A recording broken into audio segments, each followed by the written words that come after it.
Donc, bonsoir à toutes et tous, bienvenue dans cette formation 5 idées reçues sûres. Moi, je m'appelle Caroline Dehas, je suis activiste. Vous pouvez me suivre sur les réseaux sociaux. Si vous voulez partager des visuels de la soirée, la commenter, n'hésitez pas à le faire sur les réseaux sociaux. On est plus de 150 ce soir, donc bienvenue à tout le monde.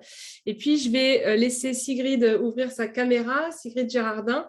Là, il y a une faute, pardon. Je corrigerai dans l'envoi du PowerPoint, qui est du secrétariat de la FSU. Donc, bienvenue Sigrid et merci beaucoup d'être avec nous ce soir.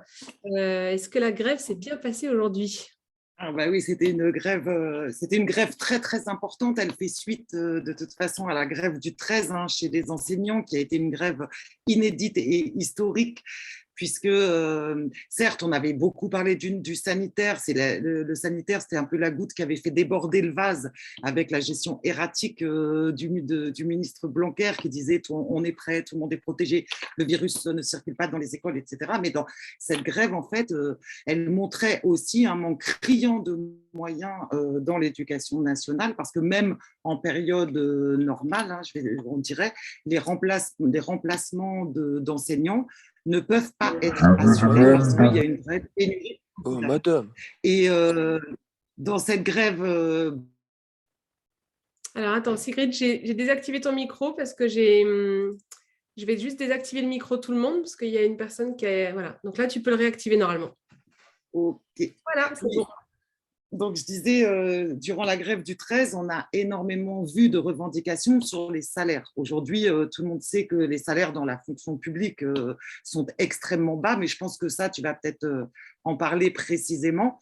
Et donc, aujourd'hui, ce qui était très intéressant, c'est qu'il y avait une vraie convergence des luttes, aussi bien dans le privé que chez les enseignants, mais dans toute la fonction publique en général, et où on est content, c'est une étape pour nous, parce qu'en décembre, la question du pouvoir d'achat, elle ne dépassait pas le mur médiatique, elle ne dépassait pas non plus le débat électoral. Et aujourd'hui, c'est devenu une question du débat électoral. Donc maintenant, c'est une étape, on doit continuer. On se voit demain en interprofessionnel avec toutes les autres organisations syndicales et on décidera des suites. Merci beaucoup. Alors, je vais juste un instant gérer un petit problème de trollage.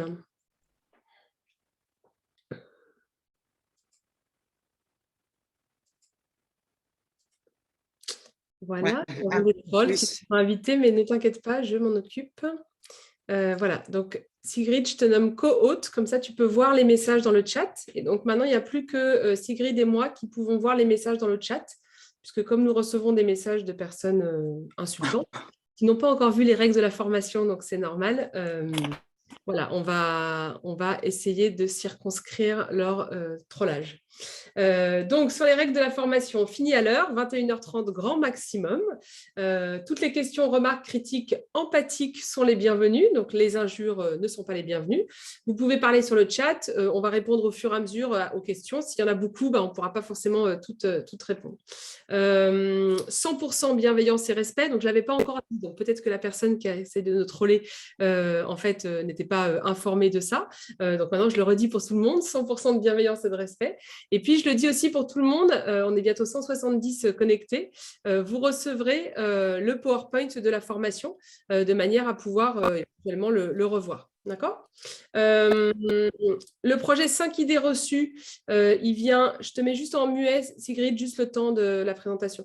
Le projet 5 idées reçues, en fait, c'est un projet qui date d'il y a quelques semaines, quelques mois, avec un objectif en fait, de faire monter le niveau de conscience dans la société. Ça passe par des formations courtes, par un replay qui est systématiquement disponible, par des contenus pour aller plus loin et par des visuels à partager. L'objectif de ce projet 5 idées reçues, c'est vraiment de faire monter le niveau de conscience et le rapport de force dans la société sur toutes les thématiques. Donc, la semaine dernière, on a commencé sur une thématique que moi, je maîtrise mieux, sur laquelle je suis experte, ce qui n'est pas le cas de la thématique ce soir, on va y revenir.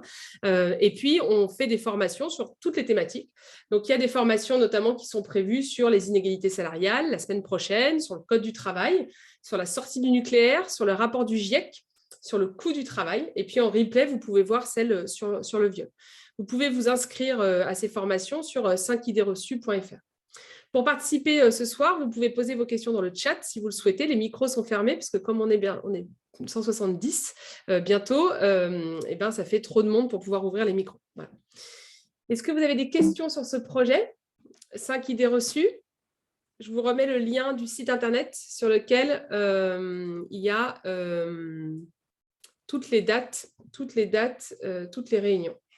D'accord? Si vous avez des questions, vous n'hésitez pas à les mettre dans le chat. D'accord? Nous avons donc plusieurs trolls que je vais essayer de faire sortir parce qu'ils me fatiguent. Ah oui. Donc, on a une demande de contrôle de mon écran par toutes les personnes. Je les sors, hein, excusez-moi.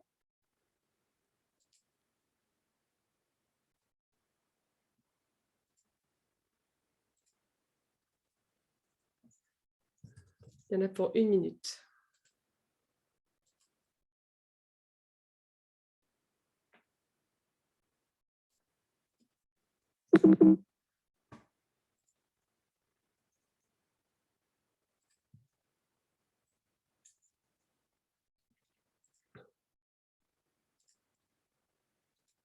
Voilà. Voilà, on reprend. C'est un peu la vie des militantes féministes d'attirer les trolls régulièrement. Donc, est-ce que j'ai pas vu de questions? Il y aura d'autres thématiques sur les 5 idées reçues? Oui, il y en aura d'autres. On en fera sans doute d'autres régulièrement. Est-ce qu'il y a d'autres questions? Bravo pour ta patience, merci. Pas de questions, etc. Il y a encore 2-3 trolls que je vais sortir. Et puis, on sera bon, je pense. Alors, on va passer aux 5 idées reçues sur les formations. Merci pour vos loves et vos cœurs. On pourrait faire un sondage en direct, tout à fait. Il y a une question pour savoir qui est fonctionnaire. Donc, attendez un instant, il m'en reste encore un. Ils sont nombreux. Je peux faire ça, peut-être faire un sondage en direct. J'essaye, hein, pour voir qui est fonctionnaire dans la salle. Ça peut être intéressant, oui. J'essaye, hein, je ne suis pas sûre que j'y arrive en direct. Donc, êtes-vous fonctionnaire? Oui, non.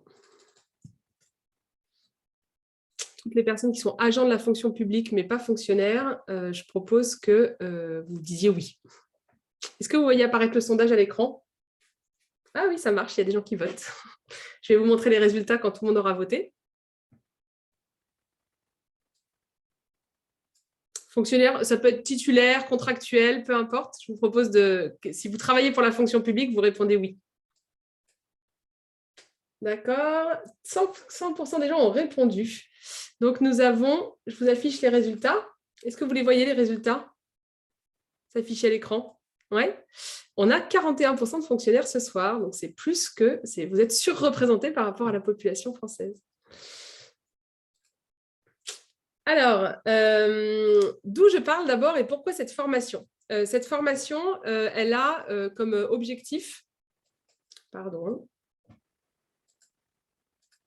les trolls sont nombreux.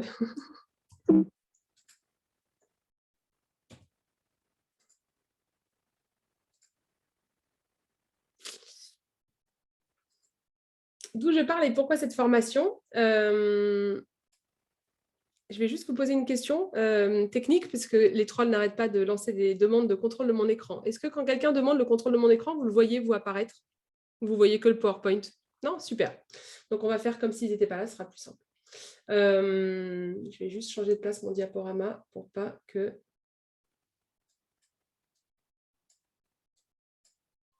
ça me gêne. Voilà.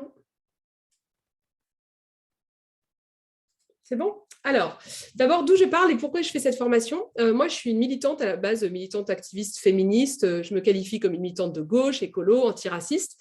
Et en fait, je m'intéresse à plein de thématiques dans la vie, et notamment la question du droit du travail, la question des conditions de vie, la question des droits sociaux, la question des inégalités, des discriminations, des violences. Je m'intéresse aussi à des thématiques qui sont plus des thématiques de niche, on va dire, comme l'abolition du système carcéral. Moi, je pense qu'il faut supprimer les prisons, par exemple. Donc, c'est une thématique qui m'intéresse beaucoup, la question des privations de liberté publique, etc. Donc, tout ça m'intéresse beaucoup et mon objectif pour moi, c'est d'essayer de me former, de me documenter sur ces sujets et d'essayer de faire passer un certain nombre d'informations. Et donc, j'anime là toutes les semaines une formation sur des thèmes très variés de manière à pouvoir diffuser en fait de la connaissance sur ces sujets-là. On entend énormément d'idées reçues dans l'espace public, énormément. Et l'objectif, c'est évidemment de faire en sorte de faire baisser le niveau d'idées reçues et de faire baisser le niveau de conscience,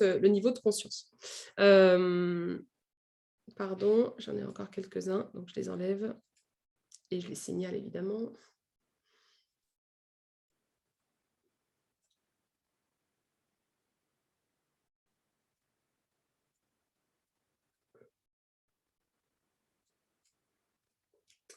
Alors, le programme de la soirée, c'est d'abord les chiffres clés sur les fonctionnaires, puis 5 idées reçues sur lesquelles on va en fait revenir les unes après les autres avec des chiffres, des clés, des statistiques.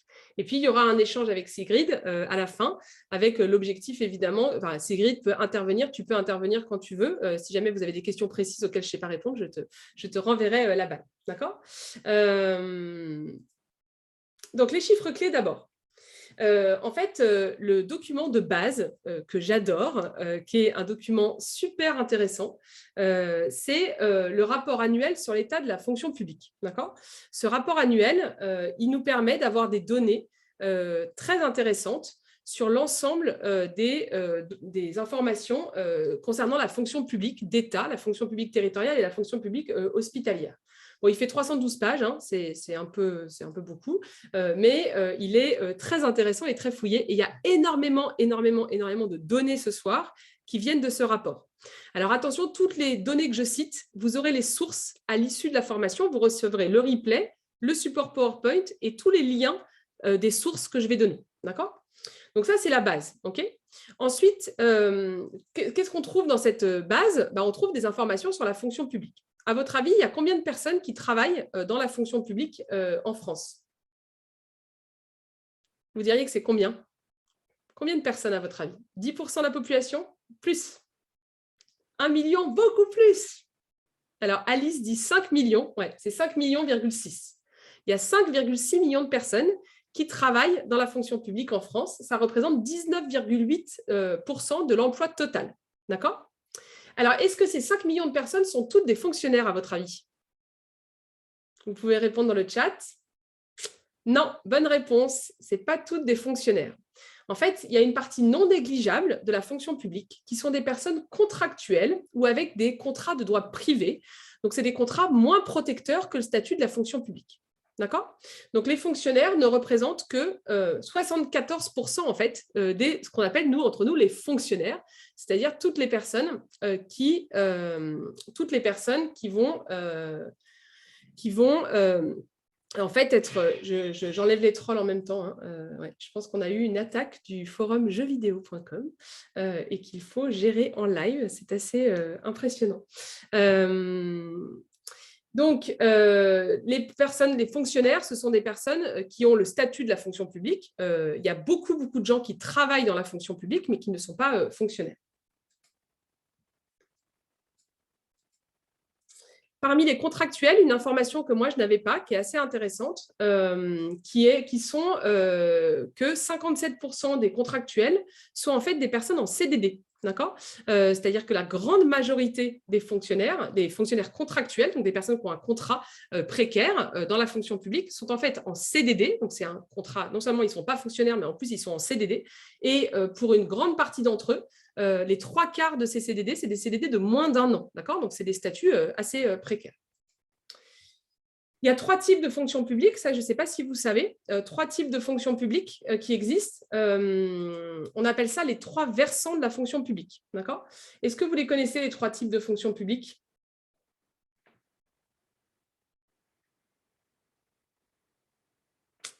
Alors, je vais demander de l'aide. Est-ce qu'il y a une copine féministe ici qui pourrait venir m'aider ? Parce que je vais devoir, j'ai besoin d'un coup de main. Ou un copain féministe, j'en ai vu. Alizé, ouais.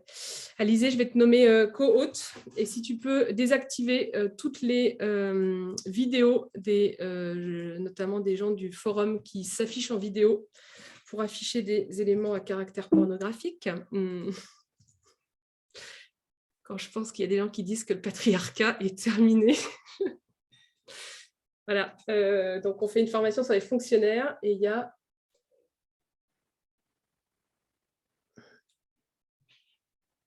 Est-ce que vous pouvez me dire si c'est bon, les collègues?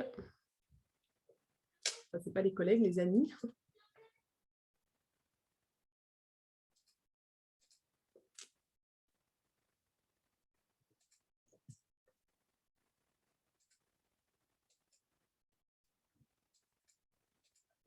Voilà, si vous voulez bien m'aider, les collègues et les amis, c'est super. Merci. Juste, est-ce que ça fonctionne? Normalement, c'est bon. Donc, on reprend, excusez-moi. Les 3 types de fonction publique, on appelle ça les 3 versants de la fonction publique. Donc, les 3 versants de la fonction publique, c'est la fonction publique d'État, la fonction publique hospitalière et la fonction publique territoriale. D'accord ? Ces 3 versants-là, à votre avis, c'est laquelle la plus importante? Vous diriez que c'est laquelle? C'est la fonction publique d'État, tout à fait. C'est la fonction publique d'État qui est la plus importante. Quand on regarde, en fait, elle représente 45% de la fonction publique. D'accord? Donc, et la territoriale vient juste après, et l'hospitalière représente 21%. Est-ce que vous savez la différence entre les 3? Donc, l'État, par exemple, c'est les gens qui travaillent majoritairement dans quel type d'institution? Les ministères, tout à fait. Ouais. La fonction publique territoriale, ça va être dans quel type d'institution? Les mairies, mais pas que les mairies, les communes, ouais, les mairies, les communes, les agglos, les départements, les régions. Et la fonction publique hospitalière, ça va être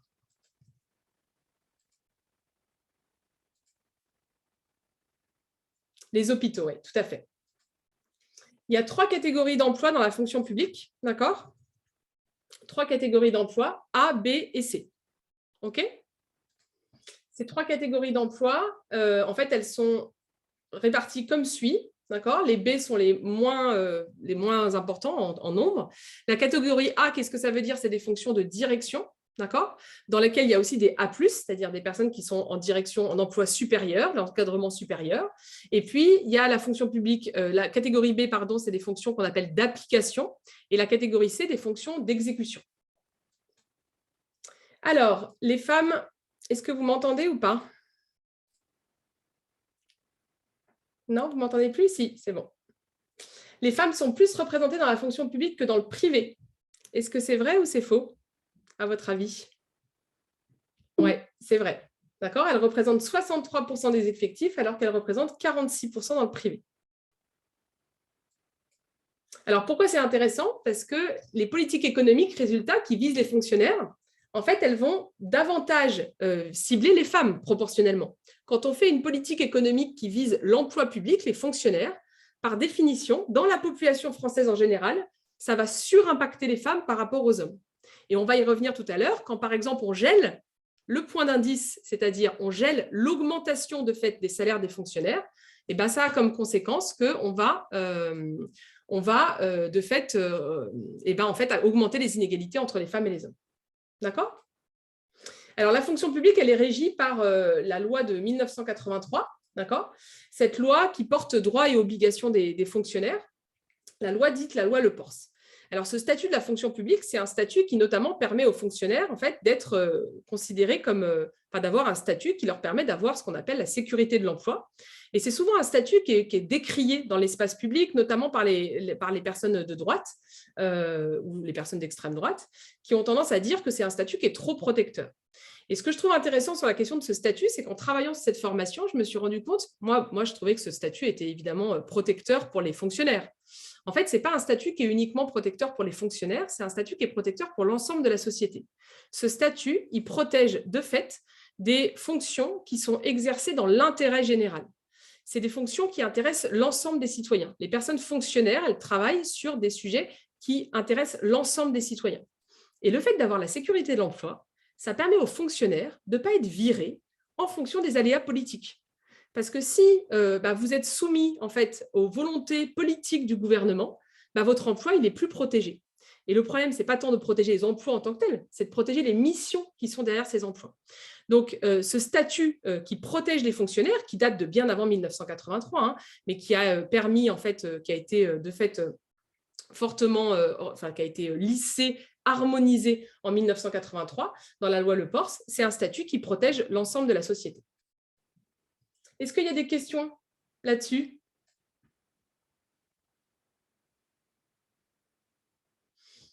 Alors, il y a Laure qui dit qu'elle ne voit pas le chat et qu'elle peut écrire qu'à nous. C'est normal parce qu'il y a tellement de trolls dans la soirée, enfin tellement, il doit être une dizaine, mais ils ont tellement décidé de nous pourrir la soirée, mais ils n'y arriveront pas, que je suis obligée de fermer le chat, sinon vous prendriez des injures sexistes. Voilà, on est envahi par des trolls misogynes, réactionnaires et violents. Voilà. Et donc, il faut qu'on essaie de s'organiser pour ne pas être impacté par eux. D'accord ? C'est bon pour vous ? Alors, on passe à l'idée reçue numéro 1. Je vais aller un peu vite. Résultat, on a été un peu ralenti par les gens violents, mais ça va s'arrêter. D'abord, la première idée reçue, c'est il y a trop de fonctionnaires en France. Vous avez déjà entendu cette idée reçue? Vous pouvez répondre dans le chat si vous l'avez déjà entendue.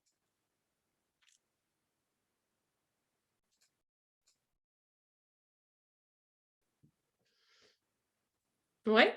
Alors, donc, c'est faux. Voilà. C'est faux, d'accord ? Il n'y a pas trop de fonctionnaires en France. D'abord, la première chose, le premier réflexe à avoir, c'est quand vous entendez « il y a trop de fonctionnaires en France », il faut que vous réagissiez en vous disant « mais pourquoi trop ? Qu'est-ce que ça veut dire trop ?» D'accord ? Quand vous entendez « il y a trop de quelque chose », les féministes, elles vont trop loin.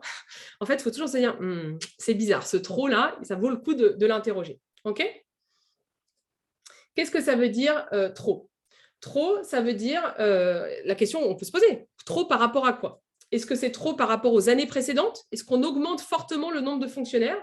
La réponse est non. Là, c'est un graphique qui est issu d'un article du Monde qui montre que le nombre de fonctionnaires augmente depuis 1981, mais qu'en fait, depuis 2007, il a tendance à se stabiliser par rapport à l'ensemble de la population active. D'accord ? Donc, le nombre de fonctionnaires reste à peu près le même par rapport à la population active depuis 2007. Si on regarde, alors attention, là, j'ai trouvé un rapport, c'est Bruno Palier, qui est enseignant à Sciences Po, qui m'a donné un rapport de l'OCDE qui fait une comparaison sur toutes les administrations publiques de l'OCDE. C'est passionnant, si vous aimez les graphiques et les rapports. Et ça permet de voir, donc j'ai fait un zoom parce que c'est trop petit, en gros, c'est le taux annuel moyen de croissance de l'emploi dans les administrations publiques entre 2007 et 2019. Et quand on fait le zoom sur la France, en France, on est en dessous de la moyenne de l'OCDE. La petite barre jaune, là, c'est l'emploi total. Donc, il y a une augmentation dans l'emploi total. Et vous voyez qu'il n'y a quasiment pas d'augmentation de l'emploi public en France et encore moins par rapport à d'autres pays européens. D'accord ? Donc, c'est normal. Si vous ne voyez pas bien, j'ai fait un zoom exprès. Vous aurez le PowerPoint. D'accord ? Est-ce que c'est trop par rapport au reste des emplois ? Et bien là encore, quand on regarde, en fait, non plus. En tout cas, pas plus qu'ailleurs. Quand vous regardez, ça c'est pareil, c'est la même source, le graphique, les emplois dans les administrations publiques dans les différents pays de l'OCDE. En fait, on se rend compte que la France, vous voyez, est au niveau 1, 2, 3, 4, 5, 6, 8e quand on compare le nombre d'emplois dans les administrations par rapport au nombre d'emplois global. Donc, en fait, c'est bien avant, bien en dessous de certains pays européens. Est-ce que c'est trop par rapport aux besoins ? Là, les articles récents dans la presse ont plutôt tendance à dire que non. Par exemple, quand on regarde l'inspection du travail, il y a donc 20 millions de salariés, 1,8 million d'entreprises et nous avons donc 1952 agents de contrôle dans la fonction publique, dans l'inspection du travail. Donc ça, si j'ai appris ça récemment, il y a, excusez-moi, il y a régulièrement, des éléments qui montrent que l'inspection du travail n'a absolument pas les moyens de faire son travail. Autre élément, sur la protection de l'enfance, on le voit là par exemple dans la Haute-Garonne, le département avoue son impuissance à remplir sa mission, c'est-à-dire qu'on a en fait un décalage entre le nombre d'enfants à accompagner et le nombre d'agents qui sont disponibles pour le faire. Encore un exemple sur la scolarité. En Seine-Saint-Denis, il y a des parents d'élèves qui s'indignent parce qu'il y a des remplacements qui ne sont pas faits depuis le début de l'année. Donc, en gros, dire qu'il y a trop de fonctionnaires, manifestement, il y a déjà au moins 3 secteurs, que ce soit l'inspection du travail, la protection de l'enfance ou l'enseignement, où c'est pas vrai. Alors, vous le savez, vous l'avez dit déjà, Valérie Pécresse veut supprimer 200 000 postes de fonctionnaires. Et donc, on a, de ce point de vue-là, je suis allée regarder un peu qu'est-ce que ça pouvait vouloir dire. D'abord, la première chose, c'est que, en fait, c'est impossible en fait, de supprimer 200 000 postes de fonctionnaires, et notamment parce que Valérie Pécresse, en fait, a dit que ces postes de fonctionnaires visaient plutôt les emplois administratifs à Paris et pas les emplois éducation, justice et santé. D'accord ? Or, si vous regardez les emplois administratifs à Paris, en fait, c'est 161 000 postes. Donc, de toute façon, elle ne peut pas supprimer 200 000 postes de fonctionnaires. D'accord ? Elle ment, en fait, tout simplement. Pour ça, je me suis appuyée notamment sur un article qui est accessible qu'aux abonnés de Alternative économique, qui explique bien qu'il n'est matériellement pas possible et par ailleurs pas souhaitable de supprimer 200 000 postes de fonctionnaires. Alors, est-ce que c'est possible de supprimer 200 000 postes de fonctionnaires ? Oui, c'est possible. Par exemple, si on décide de privatiser l'éducation nationale, là, on peut supprimer 200 000 postes de fonctionnaires. En fait, le seul moyen de baisser drastiquement le nombre de fonctionnaires, en fait, c'est de réduire le nombre de missions que l'État a en charge. Or, les missions que l'État a en charge, c'est des missions de service public. Si on réduit, ça veut dire qu'il y a des services publics qui ne seront plus assurés par l'État. Les inspections de l'État ont fait un rapport à ce sujet-là et elles ont estimé en fait que, que la baisse des effectifs à périmètre constant, c'est-à-dire sans supprimer en fait des services publics, en fait, ça avait des conséquences dramatiques sur les services de l'État. D'accord ? Donc, il y a trop de fonctionnaires en France, fausse idée reçue. Alors, l'idée suivante,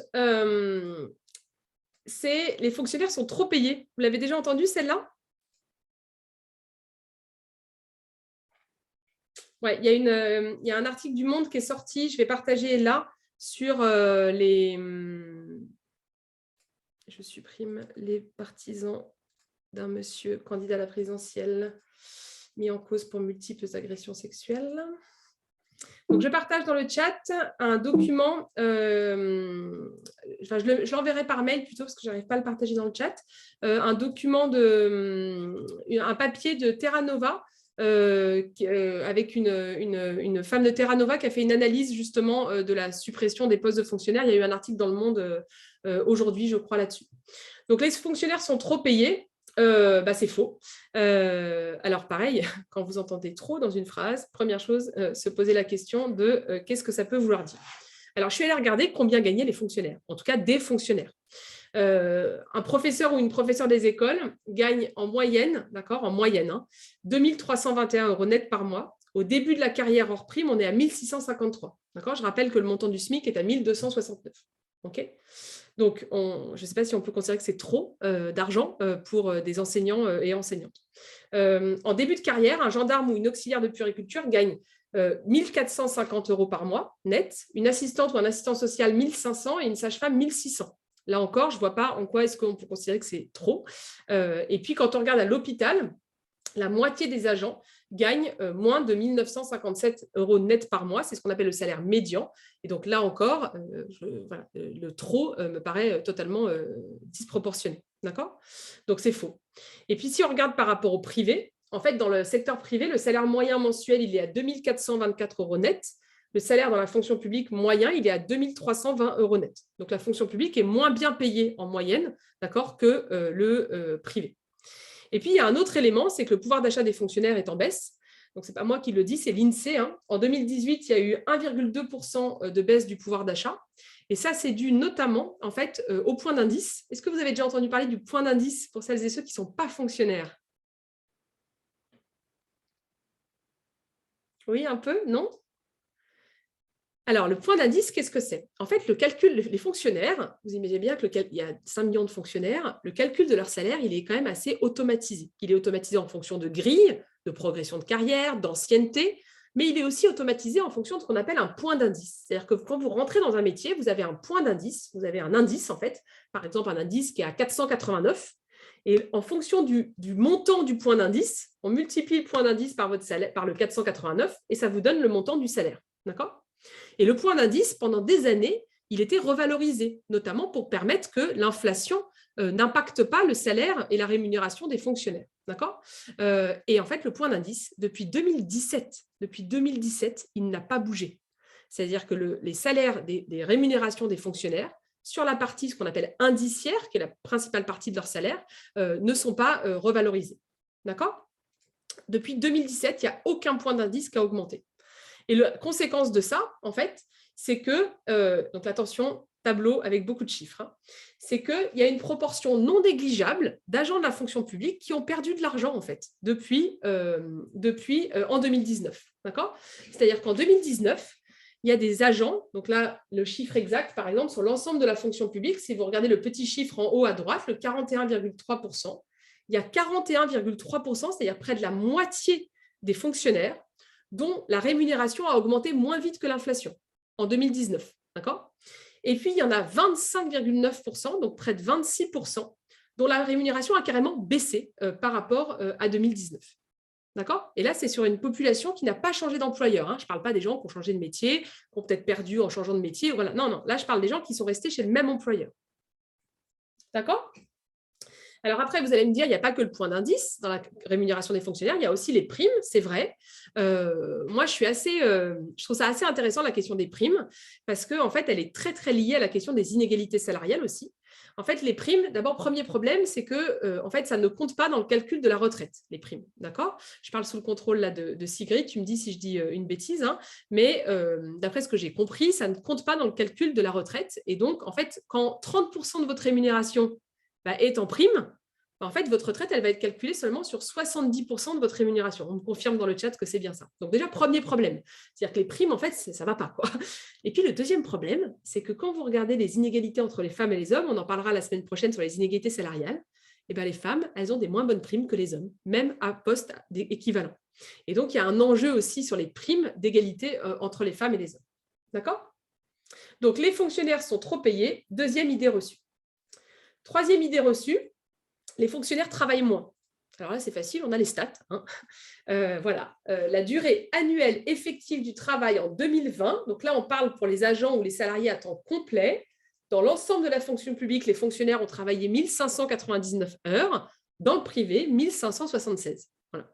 Donc, en fait, c'est juste faux qu'ils travaillent moins. D'accord ? C'est faux, tout simplement. OK ?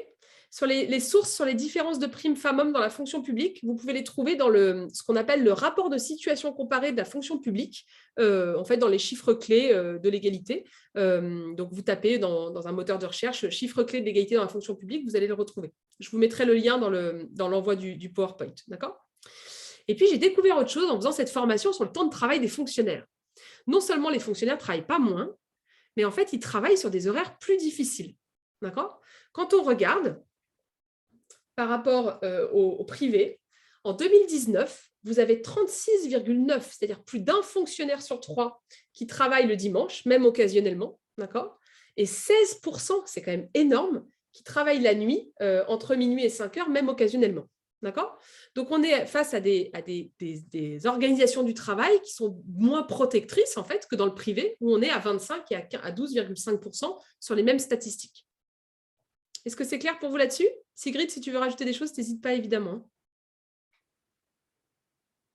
Même si c'est pour me dire que je dis des bêtises, hein, tu as le droit. Non, non, franchement, c'est très, très bien. En plus, tu expliques simplement des choses qui sont compliquées. Je te félicite. Merci. Donc, les fonctionnaires travaillent moins, c'est faux. Quatrième idée reçue, donc je suis désolée, je passe les questions rapidement. C'est la deuxième formation, donc empathie pour la formatrice. Hein, je teste le module. Les fonctionnaires ont de meilleures retraites et partent plus tôt. D'accord ? Eh bien, c'est faux. Alors, en fait, ça dépend lesquels. La bonne réponse, c'est ça dépend lesquels. L'âge de départ moyen à la retraite en France, tout régime confondu, hein, fonctionnaires, privés, etc., c'était 62 ans et 2 mois. D'accord ? Ça, c'est tout le monde confondu. Quand on regarde, en fait, on se rend compte que les fonctionnaires, globalement, ils partent quand même un peu plus tôt. Quand vous regardez, par exemple, ceux qui sont la génération 1953, les fonctionnaires, ils sont partis, les fonctionnaires, c'est fonction publique civile de l'État, par exemple, ils sont partis à 59,8 ans. D'accord. Alors que les salariés du régime général, la CNAV, ils sont partis à 61,7. Donc, globalement, de manière générale, si on fait en moyenne, les fonctionnaires partent plus tôt. Mais en fait, on ne peut pas dire les fonctionnaires partent plus tôt, parce qu'en fait, il y a des grandes différences entre les fonctionnaires. D'accord. Et puis, il y a un autre élément qui est intéressant sur ce graphique, c'est qu'en fait, les courbes, elles ont tendance à se rapprocher. C'est-à-dire que depuis les réformes des retraites récentes, les fonctionnaires, en fait, ils vont avoir tendance à partir de plus en plus tard pour avoir l'intégralité de leur retraite. D'accord. Et donc, quand vous regardez de plus près, en fait, cette moyenne entre les fonctionnaires, elle cache un truc qui est assez important, que j'ai découvert à l'occasion de cette formation, c'est qu'il y a différents statuts en fait, dans la fonction publique, en plus de ABC, etc. C'est qu'il y a des catégories qu'on appelle sédentaires et des catégories qu'on appelle actives. Les catégories actives, c'est des catégories dans lesquelles il y a une plus grande pénibilité du travail et donc il y a une possibilité de partir en retraite plus tôt. Je vous donne des exemples, d'accord? C'est non exhaustif évidemment, de catégories dites actives. Ça va être la police nationale par exemple, les sapeurs-pompiers, les chefs d'unités de soins dans les hôpitaux, les éducateurs de la protection judiciaire de la jeunesse, par exemple. D'accord ? Et toutes ces personnes-là, elles peuvent partir plus tôt. C'est aussi le cas des militaires, par exemple. D'accord ? Les militaires, ils partent beaucoup plus tôt à la retraite. Et donc, quand vous faites la différence entre les sédentaires et quand vous regardez de plus près la différence entre les personnes qui ont une catégorie sédentaire ou active, on se rend compte qu'en fait, les fonctionnaires qui ne sont pas dans les catégories actives, donc les fonctionnaires sédentaires, en fait, ils partent à peu près au même âge que les autres. Regardez par exemple sur les fonctionnaires de la fonction publique d'État sédentaire. En 2020, ils partaient à 63 ans et 3 mois, 63,3 ans, et pas du tout en fait, à 61,7. Voyez. Donc la moyenne des fonctionnaires, en fait, elle masque une grande disparité entre les différents types de métiers dans la fonction publique. Et puis, ils ont des meilleures retraites. Bah, là aussi, c'est faux. Enfin, ça dépend lesquelles. Le montant moyen des retraites, c'est 1 393 € net par mois dans le privé. D'accord. Et dans la fonction publique, en fait, en fonction des fonctions publiques, ça va dépendre. Il y a des fonctions publiques dans lesquelles la moyenne est au-dessus. C'est vrai pour les militaires et les fonctionnaires de l'État. Et puis, il y a des fonctions publiques dans lesquelles c'est en dessous. C'est vrai pour les fonctionnaires hospitaliers et les territoriaux. Je rappelle que les territoriaux et les hospitaliers, si on les met ensemble, ils sont majoritaires dans la fonction publique. Donc, on ne peut pas dire les fonctionnaires partent plus tôt. En fait, ça dépend lesquels. Ce n'est pas la majorité des fonctionnaires. Et on ne peut pas dire les fonctionnaires gagnent plus de meilleures retraites parce que ce n'est pas la majorité des fonctionnaires. C'est bon pour vous là-dessus? Alors, dernière idée reçue, les emplois publics ne servent à rien. D'accord? Ils ne seraient pas productifs. Oui. Alors, toujours, c'est comme quand il y a trop dans une phrase. Toujours, quand vous entendez ça sert à quelque chose, se poser la question de quoi on parle. Ça sert quoi? Qu'est-ce que ça veut dire servir? Qu'est-ce que ça veut dire être productif? D'accord? Je vous prends des exemples de métiers et puis vous me dites si vous pensez que dans l'imaginaire collectif, on pense que ces métiers servent à rien. Je ne parle pas de votre avis à vous. Moi, il y a certains de ces métiers où je pense que ce n'est pas toujours très… Voilà, on ne va pas rentrer dans le débat des différents métiers. Vous allez voir ce que j'ai mis comme métier. Professeur, est-ce que ça sert à quelque chose? Les agents des hôpitaux, est-ce que ça sert à quelque chose? Les ATSEM, donc les personnes qui aident, qui accompagnent les élèves dans les classes et qui aident les professeurs des écoles. Les agents du ministère de la Justice, les assistants sociaux, les agents dans les EHPAD, les forces de l'ordre, les militaires. Est-ce que vous pensez que dans l'imaginaire collectif, ces métiers ne servent à rien? Moi, je pense que ces gens, tout le monde pense que c'est des métiers qui servent à quelque chose. Et bien ça, ces personnes-là, si on fait le total de toutes ces personnes-là, c'est 54% des fonctionnaires. D'accord? Donc, la majorité des fonctionnaires en France travaillent sur des métiers qui sont considérés dans l'opinion publique, et je pense à juste titre, comme des métiers importants pour la société. D'accord? Oui, je sais qu'il y a un débat sur les deux derniers, mais je propose qu'on fasse une autre formation sur la question des forces de l'ordre et de est-ce qu'on a besoin d'une armée dans notre pays? Ça serait par ailleurs très intéressant. Donc, les emplois civils publics ne servent à rien, c'est faux. Alors, voilà, j'ai fait rapidement les 5 idées reçues. Sigrid Gérardin, donc toi, tu es membre du secrétariat de la FSU. Est-ce que déjà, en 2 phrases, tu peux nous dire ce que c'est la FSU, même si j'imagine que beaucoup de gens le savent? La FSU, c'est la Fédération syndicale unitaire. En gros, c'est un syndicat, tout simplement une organisation syndicale qui est représentative dans la fonction publique. Et donc, elle est principalement dans la fonction publique d'État, elle est aussi très présente dans la fonction publique territoriale, un peu moins dans la fonction publique hospitalière. Donc, on représente en fait tous les salariés dont tu as parlé et on revendique évidemment tout ce que tu as dit à propos des salaires, à propos des périmètres, à propos des missions qu'il faut absolument renforcer dans la fonction publique. Ok. Est-ce que toi, quel bilan tu tires du quinquennat Macron? Est-ce que tu dirais que c'est plutôt genre bien, passable, peut mieux faire, la cata? Qu'est-ce que tu en penses? Bah, je crois que je peux dire mon avis, mais je crois que chacun et chacune aujourd'hui peut mesurer un peu l'état de la fonction publique en cette fin de quinquennat.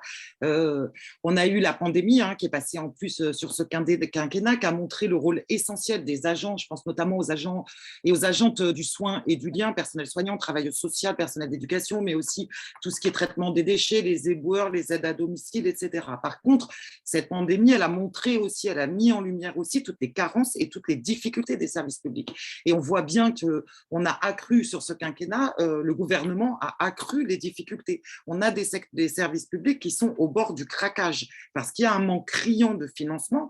Un manque criant de financement, le financement des services publics, c'est le financement par exemple des bâtis.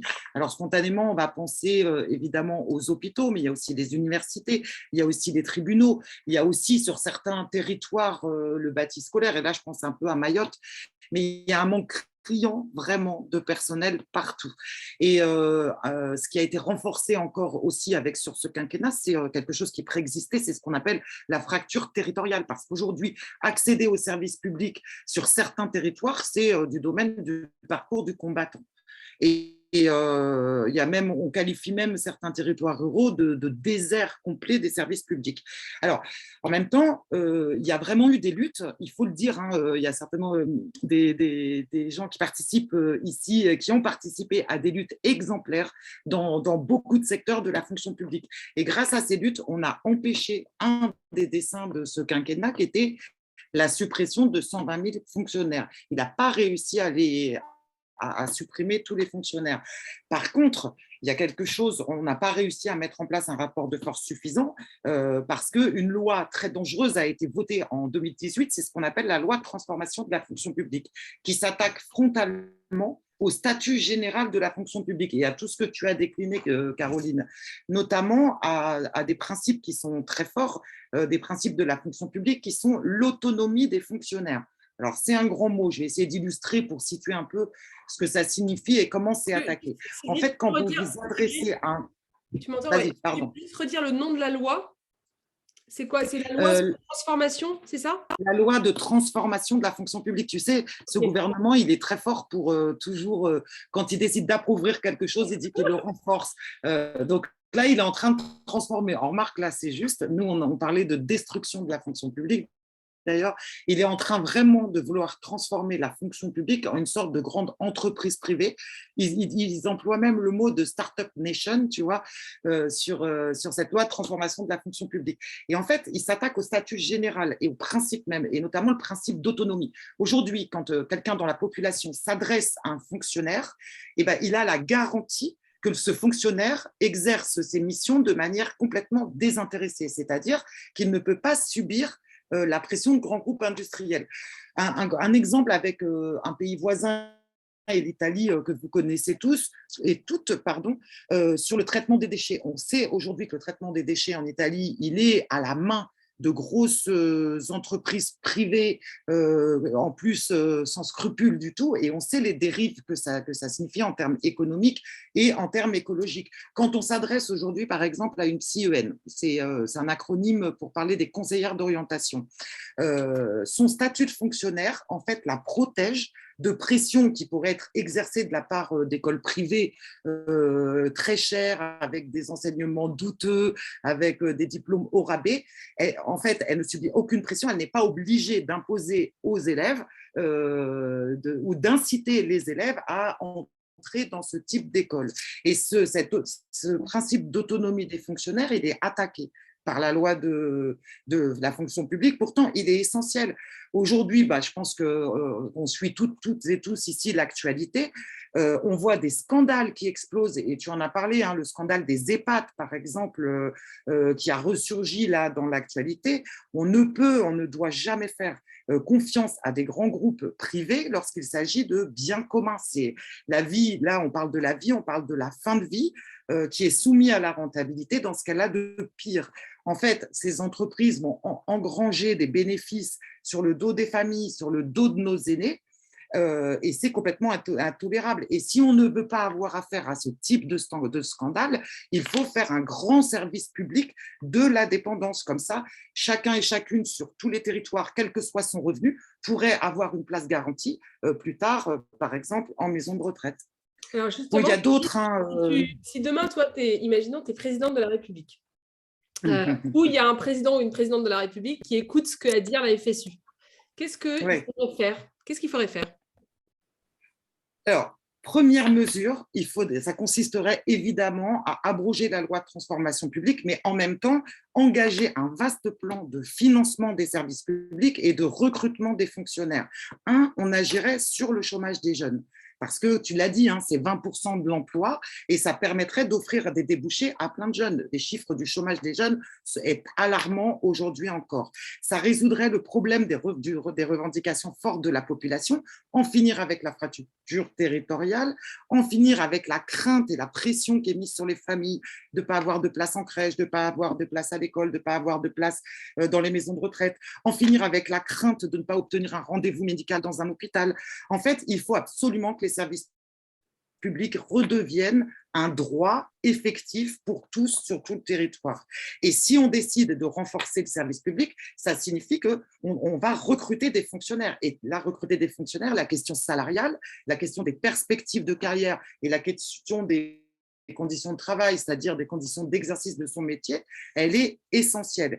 La question salariale, elle a été énormément présente aujourd'hui dans les manifestations. C'est déjà une juste reconnaissance de notre engagement au quotidien au service de la population, mais c'est une condition majeure pour redonner de l'attractivité au métier. Aujourd'hui, il y a un manque criant de candidats au concours dans toutes les fonctions publiques. Et l'hôpital, on le sait, hein, l'hôpital n'attire plus, évidemment, au regard des conditions de travail et des salaires. L'éducation nationale n'attire plus. Donc, les salaires, c'est important pour vivre, mais c'est aussi pour pouvoir recruter.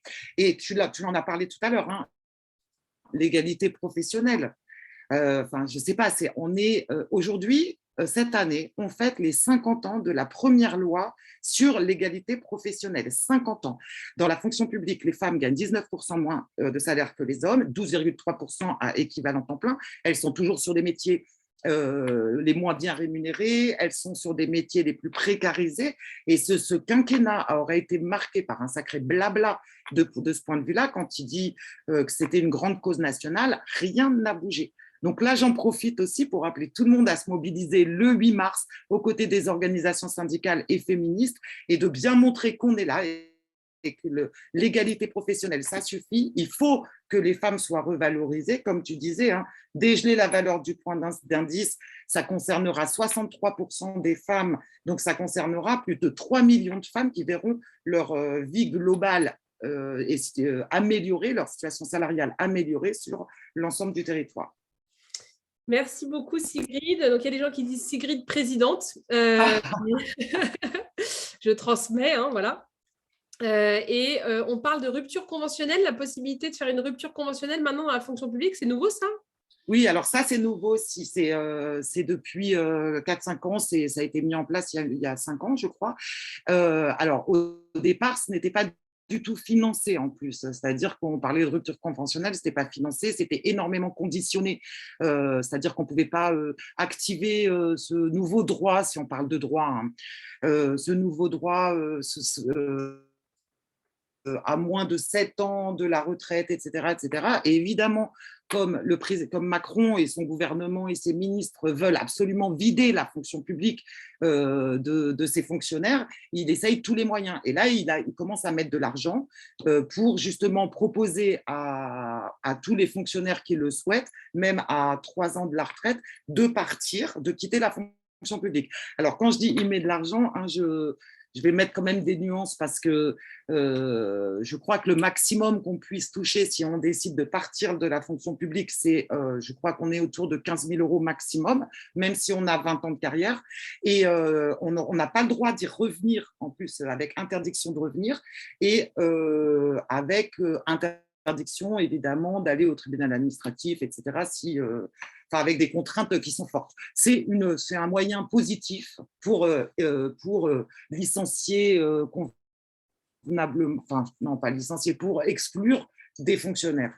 On me dit dans le chat que le montant, en effet, est plafonné à 24 mois de salaire. Oui, c'est ça, mais alors c'est plafonné à 24 mois de salaire, mais c'est très rare dans les faits, puisque ça part de négociations, qu'ils obtiennent 24 mois de salaire. Ok. Eh ben, merci beaucoup Sigrid pour cet échange. C'était rapide, mais on respecte les horaires. Merci beaucoup à tout le monde d'avoir été là ce soir. Alors, je vais vous demander de donner votre avis sur la soirée. Donc, merci aux trolls de ne pas venir. Je ne lirai pas vos remarques. Vous pouvez également retrouver les prochaines dates de formation sur 5idéesreçues.fr. Et puis, il y a un groupe WhatsApp pour être tenu informé des prochaines formations. Voilà, vous aurez le replay et la note pour aller plus loin, les visuels à partager et puis les autres formations. On va essayer de vous faire une note. J'avais fait ça pour la première avec à chaque fois des livres, des podcasts, des photos, des BD, des chansons sur la thématique. Donc, je n'ai pas encore trouvé de chansons sur les fonctionnaires, mais je suis sûre que ça existe. Et puis, n'hésitez pas à vous inscrire pour les prochaines formations. Voilà.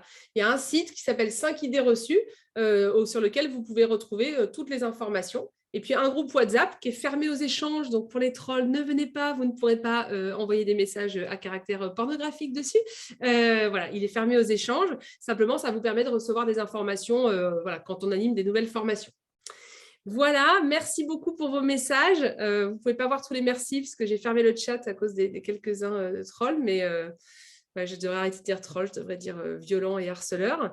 Merci beaucoup en tout cas pour vos retours. Merci beaucoup à Sigrid Gérardin. Voilà, n'hésitez pas, je vous ai mis dans le chat et je vous le mettrai dans les trucs pour aller plus loin, d'aller voir sur le site de la FSU l'analyse de la loi de destruction de la fonction publique de 2018, faite par le gouvernement. Voilà. Et donc, comme ça vous permettra d'avoir plus d'informations. Voilà. Merci beaucoup. Merci pour tous vos retours. Voilà, non, les trolls ne m'ont pas trop gâché, vous inquiétez pas. Comment vous dire que j'ai l'habitude, malheureusement. Merci beaucoup. Voilà, n'hésitez pas à me suivre sur les réseaux sociaux. C'est là que j'annonce les prochaines formations. Et puis, je vais terminer l'enregistrement de cette formation